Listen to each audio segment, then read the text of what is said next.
அன்பான தேனி மாவட்ட நியோமேக்ஸ் முதலீட்டாளர்கள் பாதுகாப்பு நலச்சங்கத்தின் ஒருங்கிணைந்த அனைத்து மாவட்ட முதலீட்டாளர்கள் மற்றும் நமது துணை சங்கத்தின் தலைவர்கள் அனைவருக்கும் இனிமையான மாலை நேர வணக்கம். அன்பு நண்பர்களே, இந்த ஆடியோ ஆனது என்னவென்றால், அதாவது மனம் திறந்து உங்களிடம் பேச வேண்டும் என்று நீண்ட நாட்களாக நினைத்து கொண்டிருந்தோம். சில விஷயங்களை பகிர வேண்டும் என்பதற்காக இந்த ஆடியோவை தங்களுடன் பகிர்கின்றோம். அதாவது நம் சங்கம் தொடங்கப்பட்டதின் நோக்கம், பாதிக்கப்பட்ட முதலீட்டாளர்களுக்கு செட்டில்மெண்ட் ஆனது 100% கிடைக்க வேண்டும். மேலும் மற்ற 554 நிதி நிறுவன மோசடி வழக்குகளை போன்று நியோமேக்ஸ் வழக்கானது ஒரு 20 வருடம் 30 வருடம் என்று சென்று விடாமல் ஒரு 2 வருடத்திலே செட்டில்மெண்ட் நடந்துவிட வேண்டும் என்பதற்காக மிக சீரிய முயற்சியில் பல விஷயங்களை செய்து வந்தோம். அதில் சிறப்பாக சென்று கொண்டிருக்கிற இடத்தில் ஒரு 2700 கோடிக்கு 16 மாவட்டத்தில் நமது இறை தூதர் நீதியரசர் பரத் சக்கரவர்த்தி அவர்களின் வாயிலாக 16 மாவட்டத்தில் உள்ள நியோமேக்ஸ் சொத்துக்களை கண்டறிந்து அவற்றை மதிப்பீடு செய்வதற்கு ஒவ்வொரு மாவட்டத்திற்கும் தனி மதிப்பீட்டு குழுவானது அமைக்கப்பட்டு அந்த குழுவானது மிக சிறப்பாக தங்களது பணியை செய்து முடித்து அனைத்து சொத்துக்களின் மதிப்பையும் நீதிமன்றத்தில் ஒப்படைத்தார்கள். தேனி மாவட்டத்தில் ஒரு குழுவானது அமைக்கப்படும் எனில் அந்த குழுவில் 2 முதலீட்டாளர்கள் தரப்பு, ஒரு சப் ரெஜிஸ்ட்ரார் தரப்பு மற்றும் 2 சர்வேயர்கள், கவர்மெண்ட் சர்வேயர்கள் என்று 5 பேர் கொண்ட குழுவை அமைத்து ஒவ்வொரு மாவட்டத்திலும் இதே போன்ற குழுக்களை அமைத்து முதலீட்டாளர்கள் முன்னிலையிலே அந்த அளவிடும் பணியும் நடைபெற்று வேல்யூவேஷன் கொடுக்கப்பட்டது. யாரும் எவ்வித குறையும் கூற முடியாத அளவுக்கு வேல்யூவேஷன் மிக சிறப்பாக இருந்தது. நிறுவன தரப்பிலிருந்து சில இடத்தில் வேல்யூவேஷன் கம்மியாக போட்டு விட்டார்கள் என்று கூறிய போது கூட நீதியரசர் அவர்கள் அதை பின்னால் பார்த்து கொள்ளலாம், இப்பொழுதுக்கு உள்ள செட்டில்மெண்ட்டுக்கு இது போதுமா என்பதை நாம் அதை எப்படி என்று பார்ப்போம் என்று கூறியிருந்தார். அதன் அடிப்படையில் 2327 கோடி புகார்தாரர்களுக்கு, அதாவது 2327 கோடி புகாருக்கு 2700 கோடிக்கு சொத்து இருந்தது. அன்றைய சூழ்நிலையில் செட்டில்மெண்ட் ஒருவருக்கு 100% கிடைக்கும் என்ற வாய்ப்பு உருவானது. அப்பொழுது சில நபர்கள் நீதிமன்றத்தில் தங்களுக்கு தான் பேச தெரியும் என்று நினைத்து நீதியரசர் முன்பு ஆஜராகி எங்களுக்கு வட்டி கிடைக்க வேண்டும், அதே போன்று மெச்சூரிட்டி கொடுத்தா நன்றாக இருக்கும், 300 கோடி எக்ஸ்ட்ரா இருக்குது, மெச்சூரிட்டி கொடுத்தா நல்லா இருக்கும், அதோட நாங்கள் போட்ட அமௌண்ட்டுக்கு 18% இன்ட்ரெஸ்ட், 2% 24% இன்ட்ரெஸ்ட் எங்களுக்கு வேணும் அப்படின்னு நீதியரசர் முன்பு கூறினார்கள். அது நீதியரசர் கேட்டுட்டு இருந்தார். ஆனால் சொத்து அதிகமாக உள்ளது, எங்களுக்கு எக்ஸ்ட்ரா வேணும், நாங்களாம் ஒன்றுமே வாங்கலை அப்படின்னு சொல்லி 2 கோடி போட்டவங்க 3 கோடி போட்டவங்கலாம் தங்களுக்குன்னு ஒரு வழக்கறிஞரை கூட்டு நீதிமன்றத்தில் வச்சு அவங்க இஷ்டத்துக்கு பேசிகிட்டு இருந்தாங்க. இதையெல்லாம் நோட் பண்ணிட்டு இருந்தாங்க. எதிர் தரப்பினர், அரசு தரப்பினர் நோட் பண்ணிட்டு என்ன பண்ணாங்கன்னா, கம்ப்ளைண்ட்டை திருப்பி ஒரு வாய்ப்பு தரேன்னு சொல்லி ஓப்பன் பண்ணி விட்டாங்க. ஒரு 18 நாள் கம்ப்ளைண்ட் ஓப்பன் பண்ணாங்க. 2327 கோடி கம்ப்ளைண்ட்டாக இருந்தது. இன்னைக்கு சுமார் 5500 கோடி கம்ப்ளைண்ட் இருக்கும் அப்படின்ட்டு எதிர்பார்க்கப்படுது. அதாவது 2700 கோடி ரூபாய் மதிப்புள்ள சொத்தை விட 2 மடங்கு கம்ப்ளைண்ட் இன்னைக்கு ஜாஸ்தியாயிருச்சு. அது காரணம் யாருன்னு பார்த்தீங்கன்னா, நீதிமன்றத்தில் தனக்கு வட்டி வேணும், மெச்சூரிட்டி வேணும்னு சொல்லி பேசின அந்த பேராசையை கொடுத்த கும்பல்னால தான் நடந்துருச்சு. இதான் உண்மை. இதை பற்றி யார் என்ன சொன்னாலும் சரி, இதான் உண்மை. நாங்கள் அதுக்கப்புறம் ஒரு முடிவு எடுத்தோம். அதாவது என்னென்னா, இந்த 2700 கோடி சொத்தை வச்சுக்கிட்டு இந்த 5500 கோடி செட்டில் பண்ண முடியாது. அப்போ ஒரு 100 ரூபா உள்ளே வருதுன்னா 50 ரூபா வேணும்னா வட்டியாவோ இல்லை மெச்சூரிட்டியாவோ இன்வெஸ்டருக்கு போயிருக்கு. மிச்சம் 50 ரூபா இங்கே இருக்க பெரிய பெரிய லீடர்ஸ், டைரக்டர்ஸ்கள், zonal head, area head, region head, director chairman, MD இவங்ககிட்ட தான் சொத்துக்களாக இருக்குது அப்படின்ட்டு நம்ம தெரிஞ்சுக்கிட்டோம். இப்போ எம்டி சேர்மனோட சொத்துக்கள் எல்லாத்தையும் இஓடபிள்யூ அட்டாச் பண்ணிடுச்சு. அப்போ அடுத்த இருக்க டைரக்டர்ஸ் அவங்கெல்லாம் பார்க்கும்பொழுது ஒவ்வொருத்தவங்களும் வேறு கம்பெனிஸ் ஆரம்பிச்சிருக்கிறது இது எல்லாமே இருந்துச்சு. இதுக்கு நாங்கள் சில இல்லீகலான விஷயங்கள் பண்ணோம்.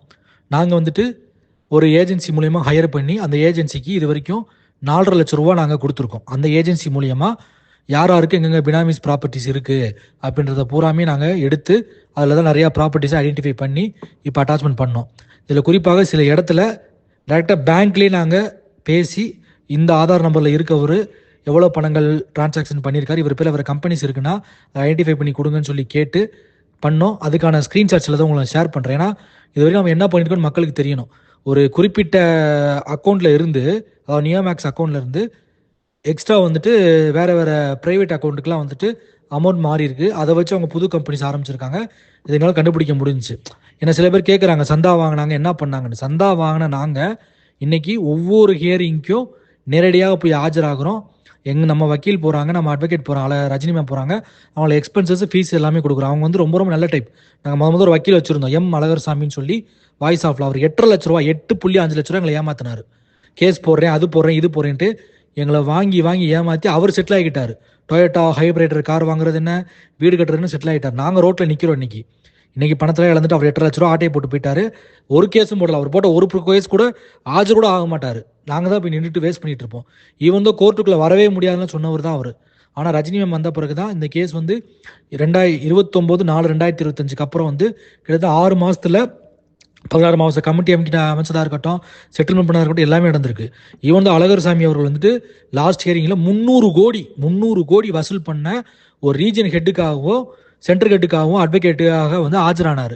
அப்போ நீதியரசர் பரத் சக்கரவர்த்தி என்ன சொன்னார்னா, ஒன்று இந்த பக்கம் நில்லுங்க, இல்லை இந்த பக்கம் நில்லுங்க, நான் நடுவில் நிற்கிறேன்னு சொல்லிட்டு மக்களை ஏமாத்தாதீங்கன்னு சொல்லி அங்கேயே வந்து சொன்னார். ஏன்னா இவங்களுக்குலாம் செட்டில்மெண்ட் ஆகக்கூடாது. ஏன் செட்டில்மெண்ட் ஆகக்கூடாதுன்னா, செட்டில்மெண்ட் ஆகாமல் நடந்தாதான் அவர் யூடியூப்ல எதையாவது பொய்யை பேசிக்கிட்டு மக்கள்கிட்ட வந்து பார்க்க வச்சு யூடியூப் மூலியமாக லாபம் எடுக்க முடியும். யூடியூப்ல தொடர்ந்து பொய்கள் பேசினா தான் மக்கள் அவங்கள தேடி வருவாங்க. அவங்ககிட்ட நான் சிஎஸ்ஆர் அடிச்சு தரேன், நான் கேஸ் போறேன்னு சொல்லி அவங்ககிட்ட 50,000 60,000 வசூல் பண்ண முடியும். அதுவும் பத்தலையா, அடுத்து வந்துட்டு நான் இலவசமாக பாதாடுறேன்னு சொல்லி மக்களை ஏமாற்றி வாங்குவார். இதே அழகர்சாமி சார் வந்துட்டு யூடியூப்ல 3 மாதத்தில் செட்டில்மெண்ட், 4 மாதத்தில் செட்டில்மெண்ட் சொன்னாரா இல்லையா? இதே 5 இயர் செட்டில்மெண்ட் என்றால் என்ன, அது இருக்கு அப்படின்னு சொன்னாரா இல்லையா? இன்னைக்கு இது எல்லாமே இல்லாமல் போயிடுச்சு. ஏன் இல்லாமல் போயிடுச்சுன்னா, கம்ப்ளைண்ட் ஏறிடுச்சு. இன்னைக்கு எதுவுமே நடக்காது அப்படின்றது அவர் தெரியுது. ஆனால் இது செஞ்சது அவங்க தான். அவங்க கேங் தான் அதை ஃபுல்லாமே செஞ்சாங்க. மக்களுக்கு செட்டில்மெண்ட் கிடைக்கக்கூடாதுன்னு செஞ்சாங்க. செட்டில்மெண்ட் கிடைக்கலனா தான் நான் மேலே சொன்ன எல்லா விஷயமும் நடக்கும். பணம் சம்பாதிக்க முடியும். அவங்களுக்கு தேவை குறிக்கோள் பணம். ஏன்னா நீங்கள் பணம் போட்டிருக்கீங்க, நான் பணம் போட்டிருக்கேன். ஆனால் வந்து இந்த அட்வொகேட்ஸ் யாருமே பணம் போடலை, சரிங்களா? ஸோ அவங்களுக்கு வந்து அந்த எண்ணெல்லாம் கிடையாது. நம்ம ரஜினி மேம் மட்டும்தான் நமக்காக உண்மையிலே மக்கள் பாவம்னு சொல்லிட்டு நான் கொடுக்குற கொஞ்சம் ஃபீஸையும் வாங்கிக்கிட்டு ஹைகோர்ட்டுக்கு அவங்க வயசுக்கு பஸ் ஏறி வந்து அங்கே கோர்ட்டில் ஆஜராகி மக்களுக்காக வாதாடிட்டு போயிட்டு இருக்காங்க, சரிங்களா? அவங்கள மாதிரி ஒரு வக்கீல் கிடைச்சிக்கலாம் கொடுத்து வச்சிருக்கணும். இது இல்லாமல் நம்ம பிரைவேட் டிடெக்டிவ் ஏஜென்சிஸ் கொடுத்த காசு எல்லாமே வந்துட்டு உங்கள்கிட்ட இருந்து வாங்கல அந்த சிறு சிறு தொகையை வச்சு தான் நம்ம இவ்வளோ பெரிய விஷயத்த பண்ணி முடிச்சிருக்கோம். இப்போ நான் இந்த ஆடியோ ஏன் போடுறேன்னா, ஒரு முதலீட்டாளர் எனக்கு ஃபோன் பண்ணி, சார் என்னோட லீடர் வந்துட்டு பெரிய வீடு வச்சிருக்காரு சார், என்னோட வீடு என் தெருவில் இருந்து ஒரு 5 தெரு தள்ளி தான் ஒரு வீடு இருக்கு, ஆனால் என்னால் அங்கே போக முடியாது, நீங்கள் இங்கேருந்து வேலூருக்கு கிளம்பி வாங்க, நான் அவர் வீட்டுக்கு கூப்பிட்டு போகிறேன், லொக்கேஷன் எடுத்துக்கங்கன்றாரு.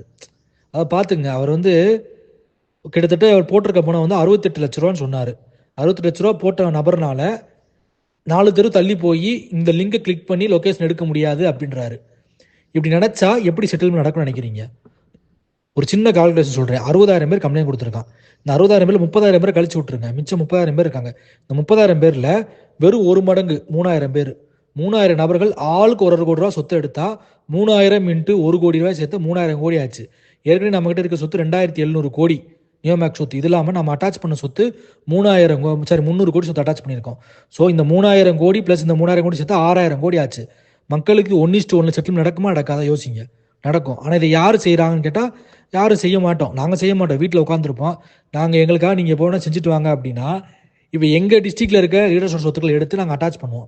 ஏன்னா எனக்கு தெரியும் அவங்க யார் என்ன எங்கள் சொத்துக்களை வச்சுருக்காங்கன்ட்டு. அது மாதிரி ஒவ்வொரு மாவட்டத்துலேயும் சங்கங்கள் இருந்தாலும் சரி, சங்கத்தில் இல்லாமல் இருந்தாலும் சரி, நீங்கள் ஒரு சங்கம் வச்சுருந்தாலும் சரி, உங்களுக்கு தான் அது தெரியும் எங்கே இருக்குன்ட்டு.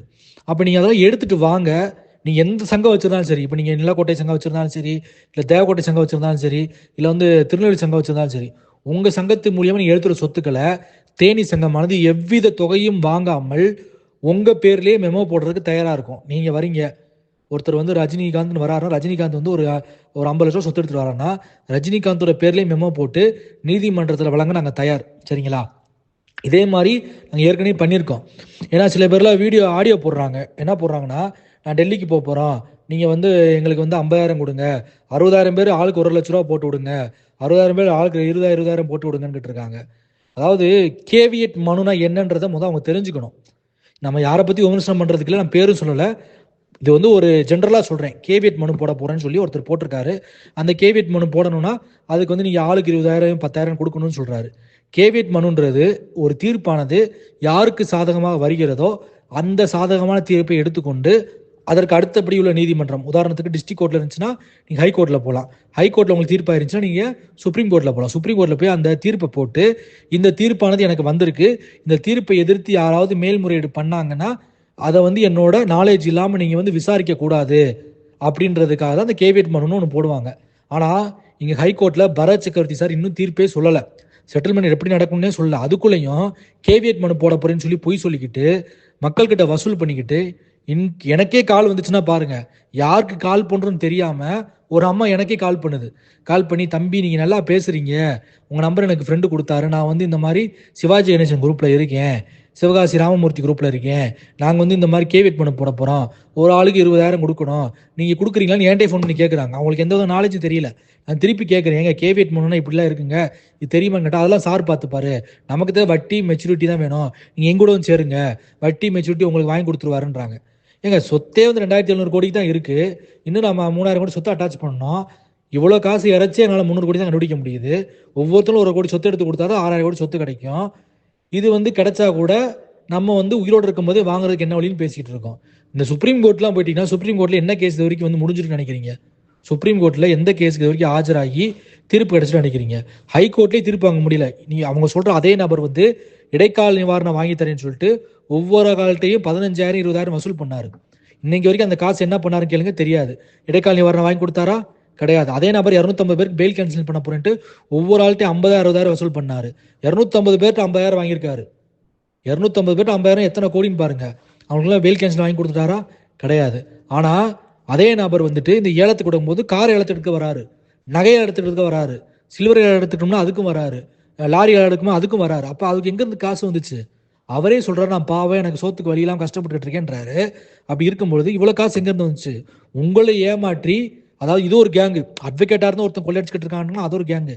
நான் கேஸ் போட போறேன்னு சொல்லி உங்களை ஏமாற்றி உங்கள்கிட்டயே பணம் வசூல் பண்ணி ஏலத்துல கலந்துக்கிட்டு தான் போட்ட முதலீட்டை அங்க ஏலத்துல நகையாவோ பணமாவோ எடுக்கிறாங்க. ஏன்னா அந்த நபர் கோட் பண்ணது பாத்தீங்கன்னா 1.5 கோடி ரூபா நகைக்கு வெறும் 60 லட்ச ரூபா தான் கோட் பண்ணாரு. அந்த 60 லட்ச ரூபா ஒரு நகை அவர் கிடைச்சிருச்சுன்னு வச்சுக்கோங்களேன், கிட்டத்தட்ட எவ்வளவு லாபம் அவருக்கு? 90 லட்ச ரூபா லாபம். நகையானது ஒவ்வொரு நாள் ரேட் ஏறிக்கிட்டே போகுது. அப்போ அவருக்கு எவ்வளோ லாபம் கிடைக்கும்ன்றதை மக்கள் யோசிக்கணும். இந்த மாதிரி யாராவது ஒருத்தாலும் உங்களுக்கு ஹைகோர்ட்டில் வாங்கி தரேன், சுப்ரீம் கோர்ட்டில் வாங்கி தரேன் அப்படின்னு சொல்லி ஏமாத்துறாங்கன்னா அவங்கள நம்பாதீங்க, கேள்வி கேளுங்க. ஏன்னா கேவியட்டுக்குன்னு தீர்ப்பே வரல, எப்படி கேவியட் போடுறேன்னு கேளுங்க. அதை விட்டுட்டு எனக்கே ஃபோன் பண்ணி காசு கொடுங்கன்னு சொல்லி என்கிட்ட கேட்குறீங்க. 20,000 கொடுத்தீங்கன்னா எங்கள் தலைவர் சுப்ரீம் கோர்ட்டில் போய் ஒரே நிமித்து விழுந்துருவாரு அப்படின்றீங்க. அவர் நிமித்துற கதையில எங்களுக்கு நல்லா தெரியும், சரிங்களா? அவர் என்ன நிமித்தினாரு, அவர் யாருக்கு பிரதரா இருந்தாரு, அவர் 40 ஏக்கர் எப்படி வாங்கின கதை வரைக்கும் தெரியும். இது ஏன்னா இவங்களை பத்தி பேசினாலும் எந்த பிரோஜனமும் கிடையாது. மக்களுக்கு செட்டில்மெண்ட் நடக்கணும். அதுக்கு என்ன வழின்றதை பார்க்கும் பொழுது ஒரே வழிதான். Zonal head, area head, director, region head, chairman, MD, இந்த 6 நபர்களோட சொத்துக்களை பூரா அட்டாச் பண்ணணும். நேற்று கூட ஒரு நபர் பேசினாரு, அதாவது ஜெயலலிதா, முன்னாள் முதலமைச்சர் ஜெயலலிதா அவர்கள் வழக்கில் சொத்து குவிப்பு வழக்குல ஒவ்வொரு மாவட்ட பத்திரப்பதி அலுவலகத்துக்கு இவங்க பேர் என்ன சொத்து இருக்கு அதெல்லாம் எடுத்து கொடுங்க அப்படின்னு சொல்லி கொடுத்து அதை பூரா அட்டாச் பண்ணாங்கன்னு சொன்னார். அந்த மாதிரி கூட நீதிமன்றத்தில் கேட்கலான் இருக்கும். ஏன்னா நிறுவன தரப்புல ஆர்ஹெச்சோட லிஸ்ட் பூராமே இருக்கு, ஜோனலோட லிஸ்ட் பூராமே இருக்கு, ஏரியா லிஸ்ட் பூரா இருக்கு, டைரக்டர் லிஸ்ட் பூரா இருக்கு. அதை பூரா முதல் சப்மிட் பண்ணுங்கன்னு சொல்லி வாங்கி அவங்களோட பேர்ல இருக்க சொத்துக்கள், அவங்க மனைவி பேர்ல இருக்க சொத்துக்களை பூராமே பத்திர அலுவலகத்தில் கொடுத்து வேற என்னென்ன சொத்து இவங்க ஆதார் கார்டில் இருக்குன்னு சொல்லி நீதிமன்றத்திலிருந்து உத்தரவு வாங்கி கொடுத்தா அந்த சொத்துக்கள் பூரா அட்டாச்மெண்ட்ல கொண்டு மக்களுக்கு செட்டில்மெண்ட் செய்ய முடியுமா நாங்கள் யோசிச்சுக்கிட்டு இருக்கோம். அதை விட்டுட்டு நான் இன்னும் வட்டி வாங்கி தரேன், மெச்சூரிட்டி வாங்கி தரேன் அப்படின்றது. ஒரு நாள் கேட்டா நீங்க ஜோக்கர்னு சொல்லாதீங்க, அவர் ரொம்ப நல்ல ஒரு மக்களுக்கு இலவசமா வாதாடுறாருன்னு ஒருத்தர் பேசுறாரு. இன்னொரு ஆள் கேட்டா ஃபேஸ்புக் எழுதுறவங்களாம் வேஸ்ட்டு, அவங்கள சிவாஜி கணேசன் நம்பாதீங்கன்றாரு. இன்னொரு ஆள் கேட்டால் அவங்கள மட்டும் தான் நம்புங்கன்றாரு. இப்படி மக்களை குழப்பி குழப்பி குழப்பி குழப்பி இந்த கேஸ் இழுத்துக்கிட்டே கொண்டு போனால் யாருக்கு லாபன்றதை மக்கள் கொஞ்சம் சிந்திக்கணும், சரிங்களா? அதனால ஒருத்தருக்கு ஃபோன் பண்ணி வெட்டி நியாயம் பேசுறது, வீண் நியாயம் பேசுறதை விட்டுட்டு சொத்துக்களை கண்டறிய வழியை பாருங்க. நாங்கள் தான் ஒவ்வொரு வீடியோ கீழேயும் யூடியூப்ல வாய்ஸ் ஆஃப் தேனி சங்கம் ஒவ்வொரு வீடியோ கீழேயும் சொத்துக்களை கண்டறிவது எப்படி அப்படின்னு லிங்க் கொடுத்துருக்கோம். அந்த லிங்கை கிளிக் பண்ணீங்கன்னா எங்க சொத்துக்கள் இருக்கு நம்ம கண்டறியலாம். அந்த வேலையை மட்டும் பார்த்தீங்கன்னாலே மக்களுக்கு 100% சொத்து கிடைக்கும். 3000 நபர்கள் வெறும் 1 கோடி ரூபா சொத்தை கண்டுபிடிச்சா 3000 கோடி ஆச்சு. கோர்ட்ல நம்ம ஈஸியாக செட்டில்மெண்ட் அட்டாச் பண்ணி 1% செட்டில்மெண்ட்டையும் நம்ம வாங்கலாம். அது நம்ம கையில தான் இருக்கு. மக்கள் அதை புரிஞ்சுக்கோங்க. ஜட்ஜு நமக்கு ஏற்ற மாதிரி 40 நாள்ல, வெறும் 40 நாள்ல 13,928 கேஸை வந்து முடிச்சு வச்சிருக்காரு. கிட்டத்தட்ட 15-20 வருஷம் முடியாமல் இருந்த கேஸை நம்ம நீதியரசர் பரத் சக்கரவர்த்தி வெறும் 40 நாளில் 13,928 கேஸை முடிச்சிருக்காரு. மிகப்பெரிய சாதனை. அப்படி இருக்கவர் நமக்கும் கண்டிப்பாக முடிச்சு கொடுப்பாரு. அதுக்கு நம்ம சப்போர்ட் பண்ணணும். நம்ம எப்படி சப்போர்ட் பண்ண முடியும்? அவருக்கு நம்ம பணம் காசு கொடுக்க போகிறோமா, இல்லை வந்து அவருக்கு நம்ம பாராட்டல் நடத்த போகிறோமா? கிடையாது. நம்ம சப்போர்ட் பண்ணுறது என்னன்னா, சொத்துக்களை கண்டறிஞ்சு கொண்டு போய் கொடுத்தா மட்டும் அவர் அட்டாச்மெண்ட் கொடுப்பாரு. அவர் பிபிட்ட கொடுப்பாரு, பிபி ஈடபிள்யூ கொடுப்பாங்க, ஈடபிள்யூ அட்டாச் பண்ணுவாங்க. அட்டாச் பண்ணி வெப்சைட்ல ஏற்ற சொல்லியிருக்காரு. அதான் பெரிய ப்ளஸ். நீ கொடுக்குற சொத்தை பூரா அட்டாச் பண்ண வெப்சைட்ல ஏற்றிடுவோம்னு சொல்றாங்க. ஸோ வெப்சைட்ல ஏற்றிட்டாலே இந்த சொத்து பூரா அட்டாச் சொத்து. அதை வச்சு நம்ம எல்லாமே பண்ணலாம். ஈவன் தோ வித்த சொத்தை முத கூட அட்டாச் பண்ணுங்கன்னு சொல்லிக்கிட்டு இருக்காரு. அதனால அடுத்த கேள்வி நம்ம என்ன கேட்க போறோம்னா, டேரக்டர்ஸ்கள், zonal head, area head, region head, இவங்களோட லிஸ்ட் எல்லாம் கொடுங்க, அவங்க பேரு, அவங்க ஃபோன் நம்பர்ஸ், அவங்க ஆதார் நம்பர் எல்லாத்தையும் கொடுங்கன்னு சொல்லி கம்பெனியில் வாங்க போறோம். வாங்கிட்டு அதை வச்சு சொத்துக்களை ஐடென்டிஃபை பண்ற வேலையை ஸ்டார்ட் பண்ண போறோம். சரிங்களா? அது மூலியம் மக்களுக்கு செட்டில்மெண்ட் நடக்கும். உறுதியாக வாங்குற முனைப்போட தேனி சங்கம் செயல்பட்டு இருக்கு. அதில் மக்கள் கொஞ்சம் சப்போர்ட் பண்ணுங்க. சொத்துக்கள் கண்டறிய உங்கள்கிட்ட வந்து நாங்கள் கேஸ் போறவங்களுக்கு 10,000 கொடுங்க, 15,000 கொடுங்க, 20,000 கொடுக்கல, வெறும் 1,000 ரூபா. அந்த 1,000 ரூபாய் வாங்கி நம்ம வக்கீல் கொடுத்துக்கிட்டு இருக்கோம். ஒன்று யோசிச்சு பாருங்க, சென்னைக்கு இங்கேருந்து ஒரு பஸ்ஸில் டிக்கெட் புக் பண்ணாலே மதுரையிலேருந்து சென்னை போனோம்னா கிட்டத்தட்ட 2,000 ரூபா ஒரு ஸ்லீப்பர் பர்த்தில். அப் அண்ட் டவுனே வந்து 4,000 ரூபாய் ஆயிடுச்சு. அவங்க ஒரு ரூம் போகிறோன்னா அதுவும் 2,000 ரூபாய் ஆயிடுச்சு. ஃபுட்டு அவங்களுக்கு வந்து ஒரு ஃபுட்டு 3 வேளை சாப்பாடுனா அது ஒரு 1,000 ரூபா, 1,500 ரூபாய் ஆயிடுது. ஒரு 7,500 ரூபா வந்து ஒரு அட்வொகேட்டுக்கு ஒரு ஹியரிங்க்கு போயிட்டு வர எக்ஸ்பென்ஸ் மட்டுமே. இதில் அவங்க வாதாடுற ஃபீஸ் தனியாக இருக்குது.